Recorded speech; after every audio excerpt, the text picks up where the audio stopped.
आप सब लोग लीडर हैं, हम सब लोग लीडर हैं, और आप अपने अनुशासन का परिचय दीजिए। आप छोटे बच्चे नहीं है कि आपको बार बार कहा जाए कि आप आवाज मत करिए, प्लीज। Yes sir. आप लीडर हैं, और जिनको ज्यादा परेशानी हो रही है बात करने में, तो प्लीज आप बाहर जा सकते हैं, आप स्वतंत्र हैं। इसलिए बात ना करें। जब आप सीखने के लिए आए हैं मीटिंग को, तो आप सीखने का प्रयास करिए, ठीक है। चलिए, भूपेंद्र सर के तरफ से सिर्फ 2 मिनट का समय मिला है, और 2 मिनट में अपने बारे में बताना है। तो मैं अपना नाम बता दिया हूं, और मैं इस सिस्टम में आज से लगभग 3.5 साल पहले मैं इस सिस्टम को ज्वाइन किया हूं, और 3.5 साल से मैं कंटिन्यू फुल टाइम यहाँ समय दे रहा हूँ। और यहाँ समय देने के साथ साथ मैं सबसे पहली बार सबसे एग्जीक्यूटिव से लेकर के और आज मैं इमराल्ड लेवल पर हूँ। और ये 3.5 साल का जो सफर रहा है मेरा कंटिन्यू लगातार, यह एग्जीक्यूटिव से इमराल्ड तक का सफर है, और मैं इसी तरीके से कंटिन्यू काम करूंगा। और आगे तक जो बिजवे का जो सबसे टॉप लेवल का जो पिन है वह भी मैं हासिल करूंगा। इसके लेकर के आपको कंटिन्यू काम करना पड़ेगा।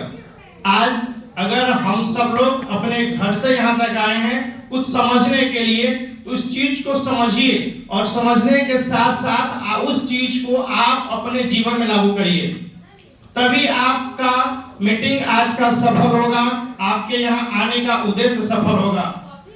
चलिए, अभी एक छोटी सी कहानी हम आपको बताते हैं, बस आधा से 1 मिनट का है, और उस कहानी से यहाँ बैठे सभी लोगों को बहुत कुछ सीखने को मिलेगा। कहानी ऐसा है कि एक गांव में, प्लीज आवाज मत करिए, कोई भी आराम से सुनिए। एक गांव में एक गरीब मजदूर व्यक्ति रहा करता था, मजदूर जो प्रत्येक दिन मजदूरी करता, और मजदूरी करने के साथ साथ उसी से जो पैसा आता था, उसी से वो अपना घर परिवार चलाता था।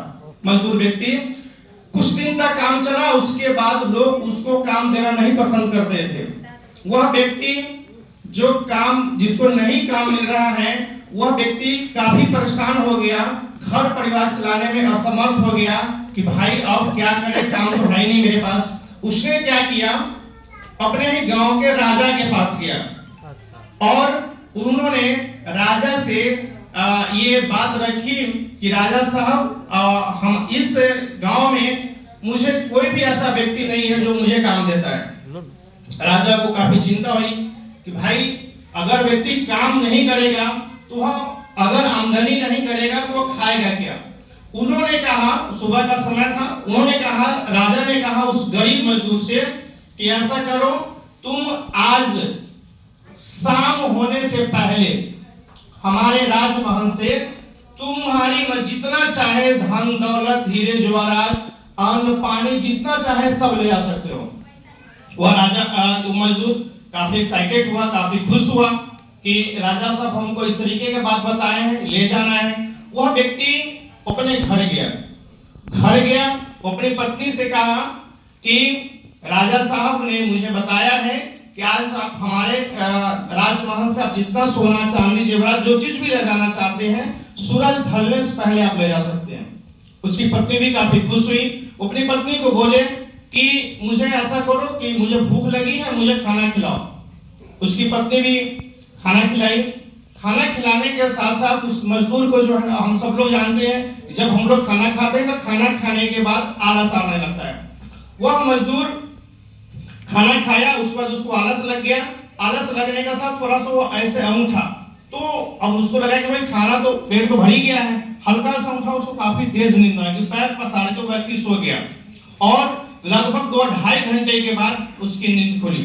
तब तक दोपहर हो गया था। जब उसकी नींद खुली तो उसने देखा क्या, तो दोपहर हो गया।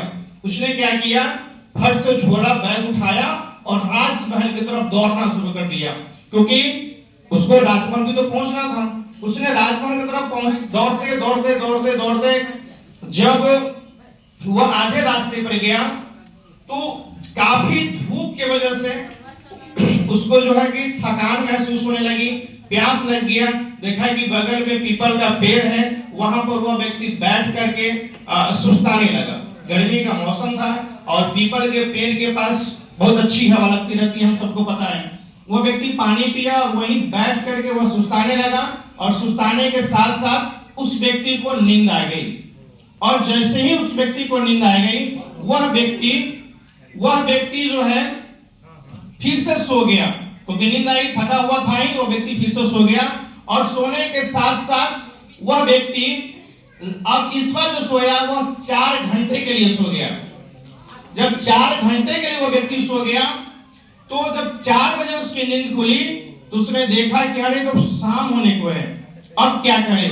उसने झट से उठा और फिर से झोला वोला उठाया और राजमहल की तरफ दौड़ा। और जैसे वह दौड़ते दौड़ते राजमहल की तरफ पहुंचा, तब तक शाम हो गई थी और राजमहल का गेट बंद हो गया था। उसके बाद वह व्यक्ति इतना फूट फूट कर रोया जिसका कोई जवाब नहीं है, क्योंकि उसने एक अपॉर्चुनिटी, एक मौका खो दिया था, शायद अमीर बनने का या फिर उसने अपने मजदूरी को कम करने का। मेरे दोस्त, इस कहानी से हमें यही सीख मिलती है कि हमें जीवन में आज आप सब लोग जिस उद्देश्य को लेकर के आप विश्व में आए हैं, आप उस उद्देश्य को जरूर पूरा करिए। अगर आज आप आए हैं यहाँ, ऐसा ना हो कि आपके विश्व जैसा प्लेटफॉर्म भी छूट जाए कि अच्छा चलो आज मीटिंग में आ गए हैं, घर जाते हैं पत्नी से पूछेंगे तो वर्क करेंगे, काम करेंगे, घर जाते हैं माता पिता से पूछेंगे तो काम करेंगे, मम्मी मना कर दिए, पापा मना कर दिए, नहीं करेंगे। पता चलेगा कि आपका दिन धीरे धीरे ऐसे छूट जाएगा और आप आने वाले समय में आप उसी मजदूर की तरह फूट फूट कर रोएंगे जिसका कोई हिसाब नहीं है। तो हम सब लोगों को यही सीखना चाहिए कि अगर आप आए हैं जिस उद्देश्य से, आप उस उद्देश्य को पूरा करिए। बाकी आज जितने भी लोग बैठे हुए हैं उन सब लोगों को बहुत बहुत बधाई कि आप सभी लोग इस सिस्टम में आप आए हैं। तो यहाँ से एक सपना लेकर के जाइए कि डायमंड हमको बनना है आने वाले समय में। सो आज के लिए हमारी तरफ से इतना ही। बहुत बहुत धन्यवाद। Thank you.